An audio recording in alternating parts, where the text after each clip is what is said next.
அரசியல் கட்சிகளை ஒருங்கிணைத்து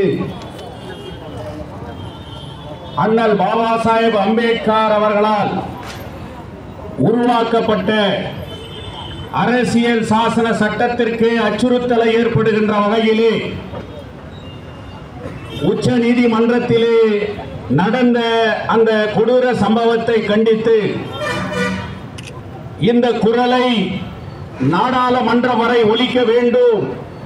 தங்கவயல் மண் போராட்ட களமான மண் என்பதை உணர்ந்து அதற்கு அறைகூவல் விடுத்த இந்திய குடியரசு கட்சியினுடைய தேசிய தலைவரும் வழக்கறிஞருமான மரியாதைக்குரிய தலைவர் எஸ் ராஜேந்திரன் முன்னாள் சட்டமன்ற உறுப்பினர் அவர் தலைமையிலே இந்த தர்ணா நடந்து கொண்டிருக்கிறது.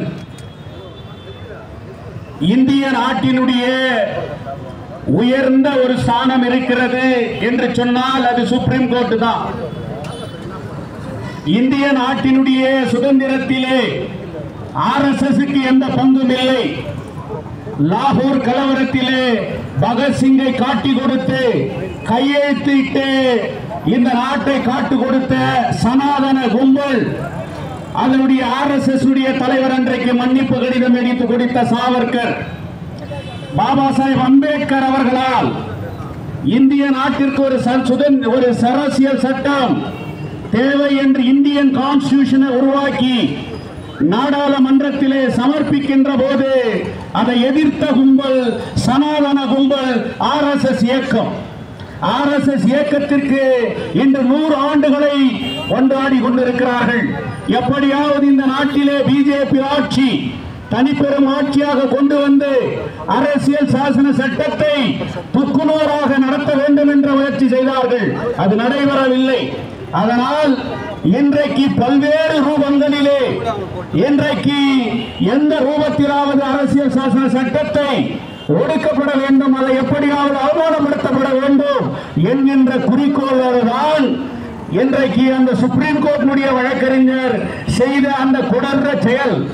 கஜுராஹோ என்ற ஒரு கோயில் உத்தரப்பிரதேசில் 950 பிசி கிறிஸ்துவுக்கு பின்னால் 950 இருந்து 1050 கட்டப்பட்ட விஷ்ணு கோயில், 7 அடி கோயில் இருக்கக்கூடிய அந்த கோயிலை புனரமைப்பு செய்ய வேண்டும் என்று அவர் தொடுத்த வழக்கிலே தொல்பொருள் ஆட்சிக்கு சம்பந்தப்பட்ட ஒரு கோயிலை சட்டத்தாலேயோ இன்றைக்கு அரசாங்கத்தாலேயோ அதை சீரமைப்பதற்கு உத்தரவு கொடுக்க முடியாது. அந்த தொல்பொருள் ஆராய்ச்சி தொலைக்கானதற்கு முடிவு செய்யப்பட வேண்டும். இந்த நீதிமன்றத்திற்கு அந்த அதிகாரம் இல்லை என்கின்ற ஒரு வார்த்தையை உச்சரித்ததற்காக நீ சனாதனத்தை அவமானப்படுத்தி விட்டாய் என்று அவர் இன்றைக்கு சூழறிந்திருக்கக்கூடிய அந்த கொடூர காட்சி. மரியாதைக்குரிய உச்ச நீதிமன்ற நீதிபதி பி.ஆர். கவாய் அவர்கள் ஒரு சிம்ம சொப்பனமிக்க ஒரு நீதிபதியாக இன்றைக்கு சுப்ரீம் கோர்ட்டிலே இன்றைக்கு காட்சியளித்துக் கொண்டிருக்கிறார். பல்வேறு உத்தரவுகளை இந்த நாட்டில் இருக்கக்கூடிய அரசுக்கு எதிர்ப்பாக இன்றைக்கு தெளிவான தீர்ப்புகளை இன்றைக்கு அவர் கொடுத்து கொண்டு வருகிறார்.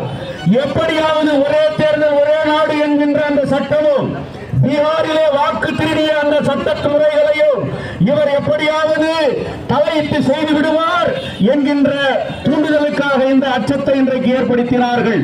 அது மட்டுமல்ல, இந்த நாட்டினுடைய ஜனாதிபதிக்கு உத்தரவு கொடுக்கக்கூடிய அளவில் இருக்கக்கூடிய நமது சுப்ரீம் கோர்ட்டினுடைய நீதிபதிக்கு இழைக்கப்பட்ட அநீதியை கண்டிக்கின்ற வகையிலே இன்றைக்கு இந்த கூட்டத்தை அவர்